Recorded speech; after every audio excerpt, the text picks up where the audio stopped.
This is the video for Westlake Chemistry's lecture over half-lives.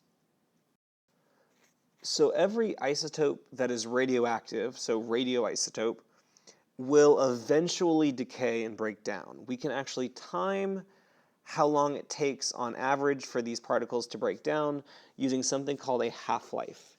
So the half-life is a measurement of time that is constant for all of these different isotopes, but they are unique to that isotope. So uranium-235 has a different half-life than 236. Even though they're the same element, they're different isotopes, different masses. And the half-life is the time it takes for half of your atoms to decompose into other atoms. So this picture that you see in front of you right here, we would start with a bunch of plutonium-240. And if I had, let's say, 10 atoms of plutonium, the half-life would be how long it took for 5 of those plutoniums to fall apart into smaller nuclei. We call these the parents and the daughters. The parents are your starting nuclei, and the daughters are the one that are created as they decay. So again, half-life is the amount of time that it takes for half of a sample to decay into something new. So here's another kind of visual kind of representation of that. If I start with 8 atoms that are radioactive, and I know that they have a half-life of 1 minute, after 1 minute, 4 of those nuclei will have decayed. So of these starting 8 over here, 1, 2, 3, 4 of them will have decayed into something new. I have 4 left. After another minute, another half of them fall apart. I'm down to 2. After a third minute, another decomposes, and you're down to 1. Once you're down to 1, it gets a little bit trickier. It's not that after another minute it will go to 0. Math kind of stops working once you get to smaller samples like that. If we do give you a graph that shows half-life, you can pretty easily find how long it takes to do a half-life based on amounts and times. So it says at time 0, we're starting with 50. So a half-life is however long it takes for half of your sample to fall apart. So if our measurements are 0 and 25, it looks like that's roughly half. So that's about 25 days to have half your sample. Half of 25 would be about 12.5, which is that data point there. There's 50. Another half of that is about 6. There's another 25. After that, you're down to 3, almost 100. And you can kind of see that as soon as if you know how big your starting sample is, your half-life is just how long does it take you to lose half of your sample. So here's another example problem here. Go ahead and pause the video, take a minute, maybe 2, see if you can answer all of these questions on your own. Here in just a second, we'll walk our way through it, so if you're stuck, just kind of follow along.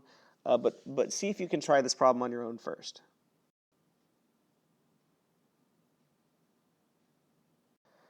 Okay, so hopefully you've attempted the problem and either finished or kind of got stuck and you just want to check your answers. So find the half-life from the graph. Well, I start with a sample size of 80. My half of that would be 40, which takes 2 days. So I think the half-life is going to be 2 days, but we can confirm that. Half of 20 is going to be half of 40 is going to be 20. Well, there's day 4, which is another 2 days. Half of 20 is going to be 10, so there's another 2 days. So we can pretty confidently say that our half-life is 2 days. How many particles are left after 3 half-lives? Well, half-life 1, half-life 2, half-life 3, which means that after 3 half-lives have passed, you will have 10 particles left. After 10 days, well, after 2 you had 40, 4 you had 20, 6 you had 10, 8 you're going to have 5. So after 10 days you'll have half of 5. You would say that you either have I want to know how many half-lives have passed. So 1, 2, 3, 4, 5 half-lives will have passed.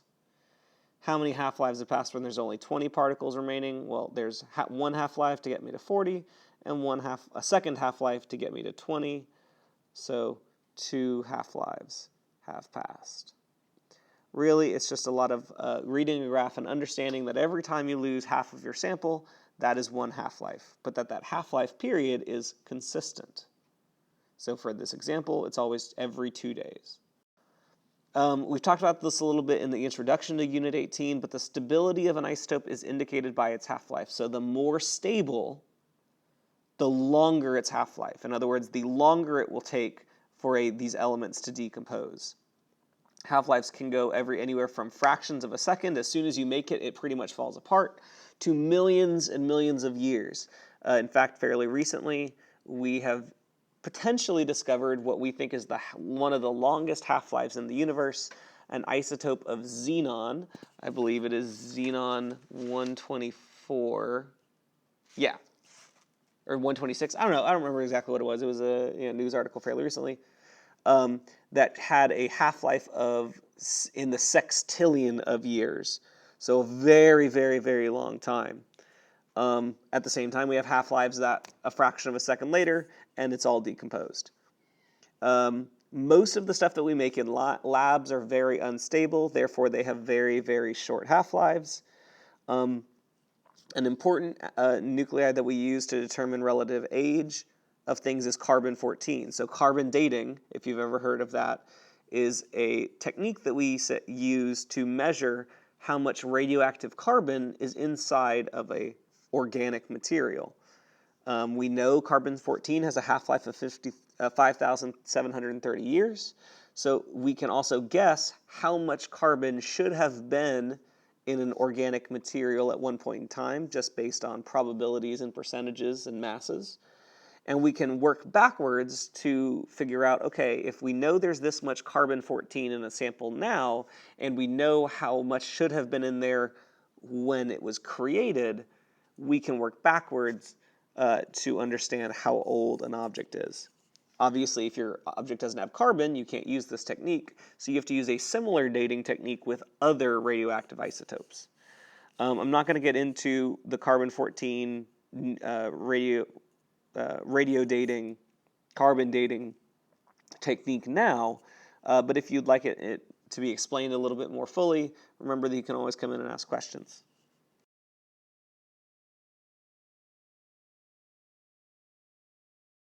So we're going to throw some math problems at you with half-lives. You will have two formulas. We'll give you both of them. It's really the same formula, just rearranged so that you don't have to try to do algebra during the test. Both formulas have the same 5 variables. M naught is how much original mass you're starting with. MT is the mass that is left after a period of time. T is how long has passed. T1/2 is the constant half-life for that particular isotope. So please do not get your T and your T1/2 mixed up. T is how much time has actually passed. T1/2 is the half-life itself. Last but not least, N is the number of half-lives that have occurred during that period of time. So we will give you both of these formulas, but you will always have to use both formulas. Essentially, you'll use one of them to find N. You'll then you'll plug into the one you didn't use to solve for the thing your problem actually wants. So that will make a little bit more sense here in a second when we attempt a problem. All right, so let's attempt this first problem together. So it says, what mass of an isotope remains after 10.5 years if you start with 25 grams and the half-life of the isotope is 3.5 years? So let's label what we have. What mass of an isotope is left? So I'm going to be looking for MT, because I want to know how much is left after a period of time. I know how much time actually passes, 10.5 years, and I start with a mass of 25 grams. So my starting mass, my M naught, or my M original. And I know that the half-life is 3.5 years, which is T1/2. So I look at my two formulas and I decide what I actually know. Well, I know both times. I only know one of my masses. So I'm going to start with my N is equal to T over T1/2 formula. That way I can calculate the number of half-lives that have passed using the two pieces of information I already know. So I plug in my T and my T1/2, 10.5 years on top, 3.5 years on bottom. 10.5 divided by 3.5 is equal to 3. So that tells me that 3 half-lives will pass in this period of time. Now I can go to my other formula. MT, the amount that's left, is equal to M naught divided by 2 to the n power. Well, I know M naught, it's 25, and I know n, it's 3, so I can plug that in to say that 25 grams, 25.0 grams, divided by 2 raised to the third power. 2 to the third power is equal to 8, 2 times 2 times 2. So really all this problem is saying is that you're going to take 25 grams, your starting amount, and divide it by 8. So you plug it into your calculator, which you always have handy, and you will have 3.125 grams left after 10.5 years.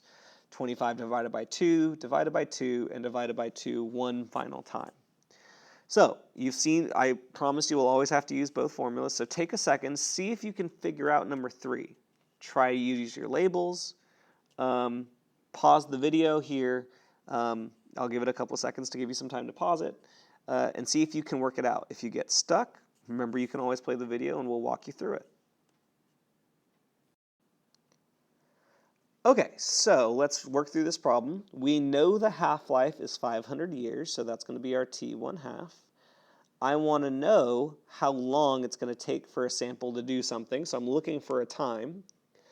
I know that at the end of the day, I want to end with 12.5% of the original mass. So after a period of time, I want to be left with 12.5%. I don't know how much I actually start with as far as actual amounts, but I know I only want a 12.5% at the end. Well, I don't tell you exactly how much your original mass is, but you can imply, well, if I want to have 12.5% at the end, I'm going to start with 100% of my original mass, and that's going to be my M naught. So I look at what I know. I know both M's. I only know one T, so I'm going to start with my M formula. MT is equal to M naught over 2 to the n power. I'm going to solve for n, so I'm going to multiply both sides by 2 to the n, and divide both sides by mt, do a little bit of rearranging to get that the m naught is divided by mt. If I plug in my m naught and my mt, I get that 100 divided by 12.5 is equal to 2 to the n. And if I plug that into my calculator, 100 divided by 12.5 is equal to 8. So that I get 2 to the n is equal to 8. I have to figure out what exponent is in so that I can figure out what n is. So I have to know what number power can I raise 2 to give me 8. Well, if I think about it, 2 to the 1 power is 2. 2 to the 2 power, 2 squared, is 4. 2 to the third power is equal to 8, so therefore I can kind of work backwards and say, oh, n must be equal to 3. That way when I plug in into here, it spits out 8. So now that I know n, I can go to my time formula. N is equal to T over T1 half. I know my half-life is 500 years, and I know that in order to end up with 12.5% of my mass, I need to have 3 half-lives. So rearranging and doing some algebra kind of at the same time, you're going to get 500 years times 3 is equal to your time. Therefore, in order to be left with 12.5% of my mass, it's going to take 1,500 years. All right, here are 2 more problems. Go ahead and pause the video here. See if you can work out number 4. Remember, labeling is going to be your friend here. Being able to go in and label and identify all of your stuff is going to be helpful. Here in just a minute, the work will pop up on the screen.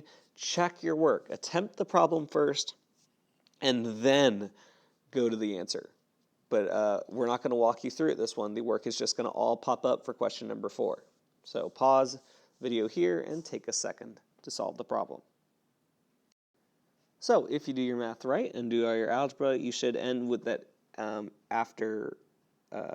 in order to end up with 1/32 of a sample, you need to have 5 half-lives, so n is equal to 5. You go plug that into your other formula. 30 years, it has taken 6 half-lives, 30 years to occur, so 5 half-lives, 30 years to occur, so each half-life is going to be 6 years. Take another second, pause the video, see if you can attempt number 5. Remember, labeling what you have in the problem is going to be a big advantage here.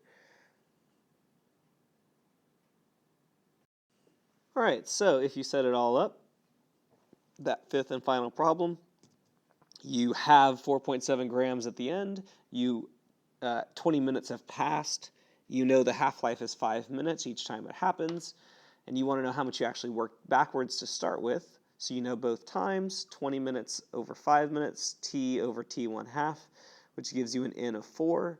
You go to your mass formula, mt, the amount remaining, mt is equal to the original amount divided by 2 to the n power. You do a little bit of rearranging to solve for m naught. mt, the amount left, times 2 to the n. You plug in your mt, 4.7. You plug in your n is 4. So 2 to the 4th power is equal to 16. Therefore, 4.7 times 16 gives you a final answer of 75.2 grams. Like I said, you don't have to memorize these two formulas. We'll give them both to you on the test, but you will always have to use both to solve our problems. If you're stuck or if you want further clarification or help with anything, remember that we have tutoring, and you are more than welcome to come in for it.